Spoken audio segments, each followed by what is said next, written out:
Allora, oggi andiamo in un comune che per il momento è il comune più piccolo che abbiamo incontrato, però anche con il sindaco più giovane, quindi questo ci fa molto piacere. Diamo subito il benvenuto a Eros Torsi. Grazie Giorgia, Benvenuto. grazie a voi.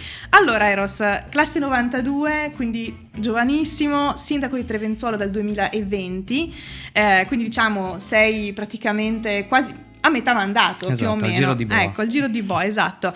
E poi ho però un po' di domande su questa gioventù che votata così all'amministrazione, però poi ne parleremo.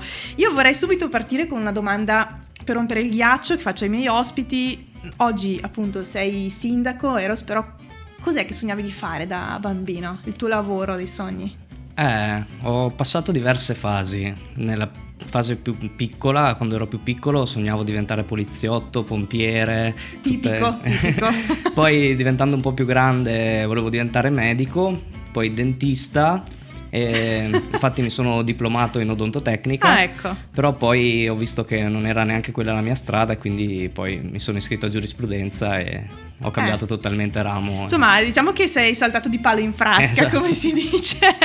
Però alla fine diciamo hai trovato la tua strada. Esatto, sì. Ecco, l'università?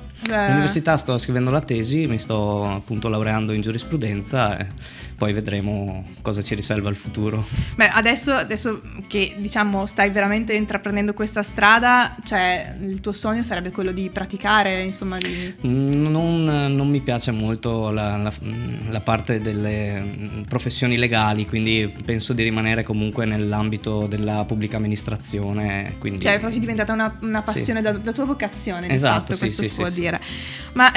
Senti, invece passando alle tue passioni, so che suoni la batteria in un sì, gruppo. sì. Ma senti, questo amore da dove viene? È iniziato da piccolo, avevo chiesto ecco. una batteria a giocattolo a Santa Lucia ancora quando... Ovvio. E poi sono andato avanti, ho iniziato ad andare a scuola, ho imparato bene e poi una quindicina d'anni fa un gruppo di nostri amici ci siamo riuniti, chi suona la chitarra, chi suona... e adesso siamo ancora uniti dopo 15 anni e ancora suoniamo, ci troviamo 1 o 2 volte a settimana a provare e poi qualche concerto in giro per la provincia e anche non.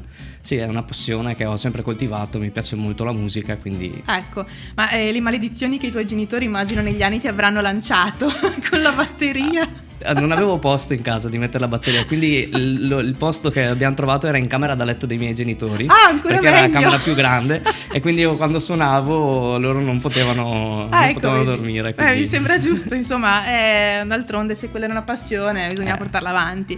Ma senti, visto che sei appassionato di musica, se ti chiedessi il tuo genere preferito? Pop, rock, ok, e soprattutto allora... italiano. Italiano, sì, ok, quindi adesso ti chiedo il cantante preferito, il musicista preferito? De André come cantautore classicone della modernità, diciamo che mi piacciono i Maneskin perché insomma sono un po' una ventata di novità e di energia. Che bello. Però ascolto un po' tutta la musica, ok, soprattutto italiana appunto. Sei onnivoro, diciamo. Esatto, sì. Insomma, ecco, se invece parlassimo di sport, Eros, anche lì mi sa che ti cimenti in diverse discipline, o sbaglio? Allora anche qui sono stato nella gioventù molto poliedrico, ho provato a giocare a tennis, a calcio, ho fatto un po' di ciclismo, però nessuna di queste passioni poi è rimasta. Adesso mi diletto un po' a ballare, che da qualche tempo mi sono iscritto a un corso di boogie woogie. Però quindi bello. Mi diverto così. Beh, insomma, mi sembra un bel modo per divertirsi, devo dire. È divertente, sì. Sì. E senti, dicevamo in apertura che sei uno tra i sindaci eletti più giovani d'Italia, ma domanda che immagino ti avranno fatto i tuoi amici, poi voglio sapere anche cosa ti hanno detto loro, ma chi te l'ha fatto fare di diventare amministratore così giovane? Allora, mi ha sempre appassionato la politica, quindi quando ero più giovane, più piccolo, guardavo spesso alla TV i politici che parlavano, mi interessava molto le idee che proponevano e quindi poi quando ci sono state le elezioni nel 2010 no, nel 2015 mi sono candidato con la lista e abbiamo vinto, e ho preso diverse preferenze, quindi sono diventato assessore con delega alla cultura, allo sport, e mi ha appassionato ancora di più fino a quando nel 2020 che ci sono state le elezioni successive, nel gruppo si è discusso su chi volesse, chi avesse anche la possibilità di farlo. Io ho detto sarebbe una cosa che mi piacerebbe fare, e quindi siamo andati avanti puntando sul giovane che ha pagato. Abbiamo vinto, e adesso tocca a me. Bisogna dire anche che ti hanno passato una bella patata bollente, perché 2020 sappiamo che erano della pandemia, vero? Esatto. Quindi l'hai gestita in pieno? Sì, mi sono assorbito tutta la seconda ondata, quindi con chiusure di classi, accidenti, un sacco di normativa che continuava a cambiare su aperture, chiusure, cosa si può fare, cosa non si può fare. È stato un periodo un po' intensivo, quello sì. È stato proprio, diciamo, la prova del fuoco. La prova di forza. Senti, adesso un'ultima domanda prima di passare alle critiche. Una cosa che ancora la gente pensi non sappia di te, anche questa è una domanda che faccio a tutti i miei ospiti. Chi mi conosce bene magari lo sa, chi non mi conosce tanto no, però sono molto sensibile. Okay. E in questo ruolo che sto svolgendo in questo momento a volte è un po' complicato, perché ci si trova di fronte anche a delle situazioni complicate, familiari o persone certo. in difficoltà, e quindi spesso mi provoca problemi, però sono così. Però molto sensibile. Secondo me può anche essere visto da un lato positivo, cioè in un senso positivo, certo, perché la sì, sensibilità comunque è anche utile per gestire tante situazioni, quindi chiaro, sì. Ecco. Allora andiamo avanti con le critiche. Allora, abbiamo chiesto un po' ai cittadini di Trevenzuolo di darci qualche suggerimento sulle migliorie che possono essere apportate nel comune. Allora, la prima è che le strade sono piene di buche. Ora facciamo partire il timer. Prego, a te la parola, Eros. Allora, piene di buche, diciamo che ci sono alcune strade che hanno bisogno di essere manutentate, però nell'ultimo periodo, nel 2021-2022, sono state riasfaltate gran parte delle provinciali, in parte perché è passato il Giro d'Italia sulle nostre strade, quindi hanno dovuto sistemarle, in parte perché erano lavori già programmati, e quindi gran parte delle provinciali sono state sistemate. Sulle comunali buona parte invece sono state sistemate dopo la posa dei gasdotti, che hanno ampliato la rete del gas metano, e quindi poi hanno ripristinato tutti gli asfalti che hanno rovinato per la posa delle condutture. Adesso abbiamo fatto un piano triennale di asfaltature che ha un importo totale di circa 575.000 euro, e quindi nel prossimo triennio andiamo a sistemare anche tutte le criticità che ci sono poi nelle strade comunali di nostra competenza, che hanno bisogno di essere sistemate e manutentate. Ecco, legato a questa problematica c'è anche un'altra, diciamo sempre legata alla viabilità, ossia i troppi mezzi pesanti che passano per il centro di Trevenzuolo. Questo è un problema molto grave, l'annoso problema di Trevenzuolo, che ci portiamo avanti da tanto tempo, troppo tempo. Purtroppo la politica precedente, si parla di molti anni fa, hanno fatto la scelta di avere la zona industriale, agroindustriale al di là del centro abitato rispetto all'uscita dell'autostrada di Nogarole Rocca, che è quella che serve il nostro territorio, e quindi tutti i camion che devono andare alla nostra zona industriale, ma anche chi si deve spostare verso Isola della Scala piuttosto che andare alla 434, passano obbligatoriamente nel centro abitato. Abbiamo iniziato a intavolare dei rapporti con la provincia, che è la titolare delle strade di cui si tratta, e abbiamo avuto un piccolo palliativo, che è un'ordinanza di senso unico per i mezzi pesanti, che quindi all'uscita dell'autostrada di Nogarole Rocca non possono venire sulla SP3, che è quella che collega Nogarole a Trevenzuolo, ma devono fare il giro da Vigasio in sostanza. Però è un palliativo perché non porta fuori tutto il traffico che viene da Mantova e quello che poi rientra in autostrada. Adesso stiamo andando avanti sempre con la provincia e con comuni limitrofi, perché il nostro problema lo stanno assorbendo anche i comuni limitrofi come Nogarole Rocca, e stiamo portando avanti un progetto che sarebbe la soluzione, che è una bretella di collegamento che porta fuori appunto il traffico pesante dal centro abitato, spostandolo all'esterno e quindi passando fuori dal centro abitato.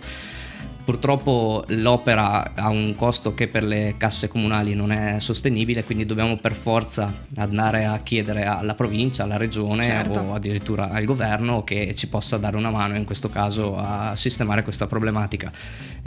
Siamo a buon punto, non faccio promesse perché non è su queste cose poi che non spettano me principalmente, faccio fatica a promettere, però stiamo trovando un accordo e quindi è probabile che nel prossimo futuro si riesca ad avere questa soluzione al problema, che è il problema di Trevenzuolo. Dai, speriamo.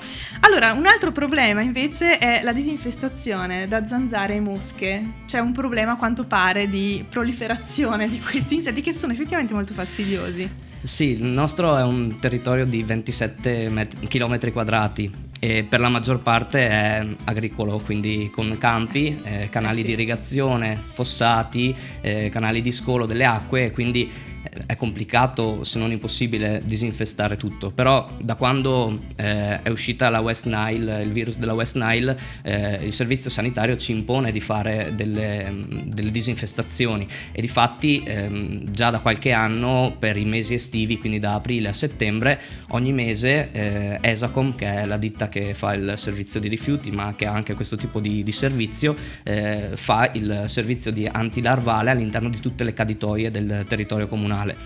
E poi ovviamente quando ci sono degli eventi come sagre, come fiere, certo, eccetera, si fa anche la disinfestazione adulticida, che però deve essere mirata, perché se no, cioè, con la disinfestazione adulticida si va anche a colpire un target diverso dalle zanzare, certo, e dalle mosche, quindi bisogna farla mirata e nei periodi che necessitano. Questo appunto servizio di disinfestazione antilarvale viene fatto una volta al mese, le caditoie sono geolocalizzate e poi l'ULSS 9 a fine dell'anno fa delle prove in diverse caditoie, in diversi corsi d'acqua, per vedere se ci sono effettivamente presenza di larve, di zanzare, di mosche, e quindi per migliorare il servizio. Certo. Però su questo anche i cittadini dovrebbero fare la loro parte, come viene spesso spiegato, cercando di togliere eventuali ristagni d'acqua all'interno dei sottovasi, eccetera, perché è lì che vanno a fecondare le zanzare e le mosche, quindi se anche i cittadini danno una mano il problema diventa minore. Impossibile risolverlo perché siamo appunto un territorio, chiaro, a vocazione agricola, e quindi molto verde, è e complicato. Anche molte zanzare. Sì, è vero. Un'altra critica riguarda invece i mezzi pubblici, i trasporti, in particolare per gli studenti che quindi si devono spostare sul territorio, in particolare in città, per andare a scuola. Ecco, sono scarsi, dicono che ci sono pochi autobus. È vero, ci sono stati negli anni, anche quando ero assessore, diverse rimostranze da genitori che appunto dicevano che il servizio di trasporto, soprattutto per la città, era un po' carente, perché alcune scuole escono in orari diversi da quelli in cui c'è il servizio.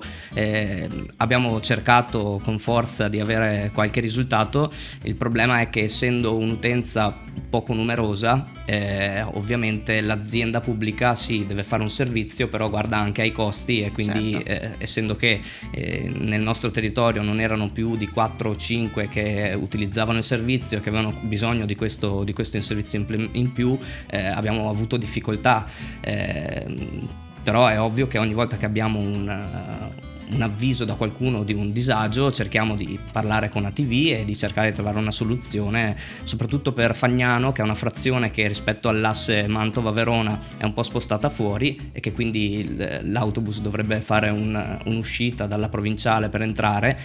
Lì abbiamo avuto diversi problemi, perché appunto certi servizi non fanno il trasporto a Fagnano, quindi con l'aggravio dei genitori che pagano l'abbonamento ma che devono andare a prendere il ragazzo magari a Trevenzuolo, Roncole, perché non passa appunto per Fagnano.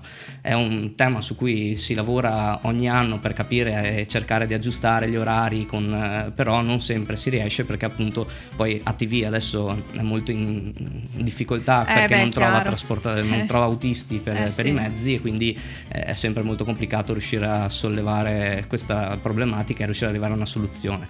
Però ogni anno si cerca di far aumentare il servizio, e magari anche si può provare dicendo che il comune mette un piccolo contributo rispetto al costo che avrebbe il trasporto in più, ecco, Certo. questo servizio in più. Guarda Eros, abbiamo un'ultima critica che invece riguarda il fatto che, in realtà è una bella cosa, il fatto che avete vinto il premio come miglior comune riciclone, però questo a scapito dei residenti che pagano molto la raccolta dei rifiuti, quindi si sono lamentati del costo di questo servizio. Allora, croce e delizia. Noi come siamo 23 comuni che sono parte di Esacom, che è appunto l'azienda municipalizzata che serve appunto 23 comuni della bassa, della pianura veronese. Siamo i comuni che hanno il più alto tasso di riciclaggio, quindi che fanno bene la differenziata, che insomma sono cittadini bravi sì. che fanno bene il loro dovere. Però dall'altra parte, quando si ha un'azienda che ha una capacità così grande di avere risorse eccetera, è arrivata tra capocollo questa ARERA, che è un'agenzia di regolamentazione, che alle aziende che hanno un certo tasso di qualità impone degli sviluppi in più, che sono sulla qualità, sulla trasparenza, e queste vanno appunto ad essere un costo per l'azienda che deve ovviamente rientrare con le spese. Poi sulla questione del si paga tanto, c'è una tariffa unica per tutti e 23 i comuni, quindi si paga tanto rispetto magari a chi è fuori, ma rispetto agli altri si paga uguale, a parte il fatto che se qualche comune chiede dei servizi aggiuntivi, allora vengono pagati solo dai cittadini di quel territorio. Ad esempio noi che abbiamo appunto, come dicevo, un territorio abbastanza agricolo, quindi siamo spesso portati a mangiare angurie, meloni d'estate, quindi che sono molto ingombranti le scorze, e quindi abbiamo aumentato il servizio di, ad esempio, l'umido d'estate, invece di passare 2 volte a settimana passa 3 volte a settimana. Chiaro. E questo è un servizio rafforzato, e quindi i nostri cittadini magari pagano un po' in più rispetto magari a un comune limitrofo che ha invece i 2 passaggi soltanto di umido. Però avendo anche queste peculiarità abbiamo deciso di comunque, secondo noi di Esacom, piano piano arriveranno tutti i comuni ad avere aumenti. Abbiamo visto anche sui giornali che Verona ha appena dichiarato che AMI aumenterà, perché appunto c'è ARERA che impone determinate qualità, e quindi i costi aumentano, e l'unica risorsa entrante sono le tariffe dei cittadini che pagano il servizio. Beh, insomma, però al di là di questo, comunque il paese è apprezzato, perché ci hanno detto tutti che è un paese in cui si vive bene, in cui si sta bene, quindi al di là di queste piccole migliorie che si possono fare in alcuni casi, che possono dipendere direttamente dall'amministrazione, in altri casi no, però diciamo questo è il quadro generale, quindi comunque è un paese apprezzato dai suoi residenti. Andrei a chiudere adesso, Eros, con un'ultima parte dedicata proprio alla tua figura di sindaco invece. E qua adesso ti chiedo, quando ti sei candidato, i tuoi amici cosa hanno detto? C'erano tutti d'accordo? O c'è stato qualcuno che ti ha fatto la stessa domanda che ti ho fatto io 5 minuti fa? No, non erano tutti d'accordo. Molti mi chiedevano: ma sei sicuro? I genitori ovviamente più titubanti, perché magari sapevano cosa andavo incontro più di me, però ho trovato anche tanto supporto, tanta vicinanza e tanto aiuto, tanto che alcuni amici si sono addirittura candidati con me nella mia lista, e quindi vuol dire che hanno creduto nel nostro progetto e erano lì. Però sì, molti, anch'io ti confesso che ogni tanto nei momenti di più sconforto dico: ma chi me l'ha fatto fare? Però poi ci sono anche dei momenti molto belli, e quindi si compensano, si pareggiano, quindi. Ma senti, pensi già a un secondo mandato? Oppure... A questa domanda rispondo sempre: vediamo come va il primo, se riusciamo a fare quello che abbiamo intenzione di fare, se le cose vanno come abbiamo intenzione che vadano, non lo nego, anziché se dovesse andare male qualcosa, se di quello che abbiamo promesso non siamo riusciti a portare a casa nulla, quindi bisogna anche avere la faccia di rimettersi in gioco, quindi vediamo come va questo mandato e poi ci penseremo quando sarà il 2025. Sembra giusto.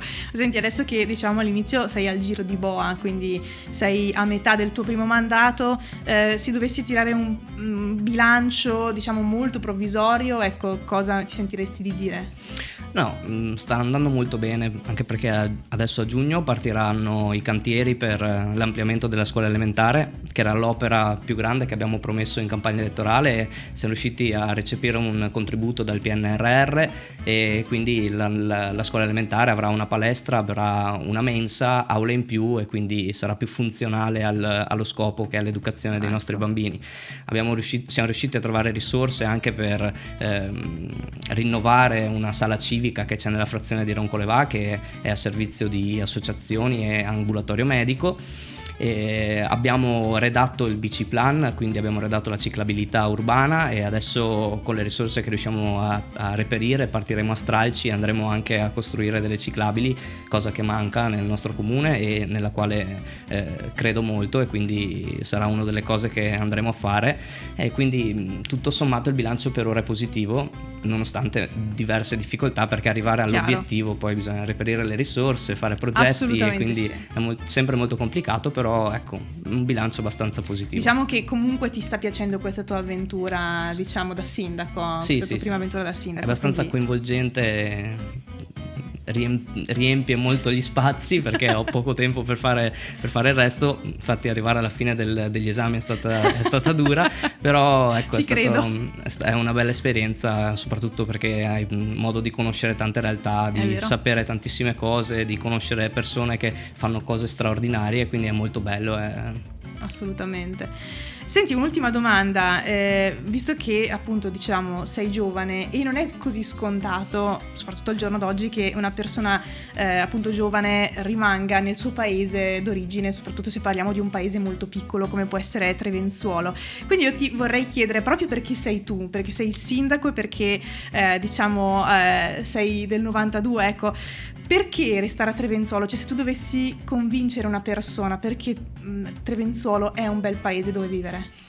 Allora, è un paese tranquillo, nella quale c'è molto verde, molto spazio per attività ricreative, perché c'è una tassazione molto bassa rispetto ad altri territori della nostra provincia. Siamo uno dei 3 comuni che hanno l'addizionale comunale all'IRPEF a 0, gli altri 2 sono Lazzise e Malcesine, che hanno un po' di entrate in più rispetto a Trevenzuolo. Sì, direi di sì. Quindi abbiamo una tassazione bassa, grandi spazi, e siamo un paese che fa della sinergia tra amministrazione e associazioni il motore della nostra attività. Quindi associazioni che organizzano tanti eventi, abbiamo degli spazi bellissimi, l'Arena Verde credo tu sia stata, quindi assolutamente sì. Spazi bellissimi utilizzati per spettacoli, abbiamo degli impianti sportivi molto all'avanguardia che stiamo continuando a modernizzare. Comunque i servizi non mancano, abbiamo tanto lavoro, quindi se uno è alla ricerca del lavoro a Trevenzuolo può trovarlo, perché abbiamo delle imprese molto grandi che sono sempre alla ricerca di lavoro, di manodopera, e quindi è un paese in cui si sta bene, in cui c'è quasi tutto, non tutto, perché ovviamente essendo un piccolo paese qualcosa manca, però comunque si sta molto bene, ecco. Diciamo che tu non torneresti indietro. No, non tornerei indietro. Beh, questa è una bella cosa. Io, Eros, allora ti ringrazio per essere stato mio ospite oggi, è stato davvero un piacere, ti faccio un in bocca al lupo, insomma, per questi anni che ti rimangono come sindaco, e poi chissà, vedremo, ci ritroveremo magari. Grazie mille, viva il lupo, e grazie a te del tuo lavoro. Grazie.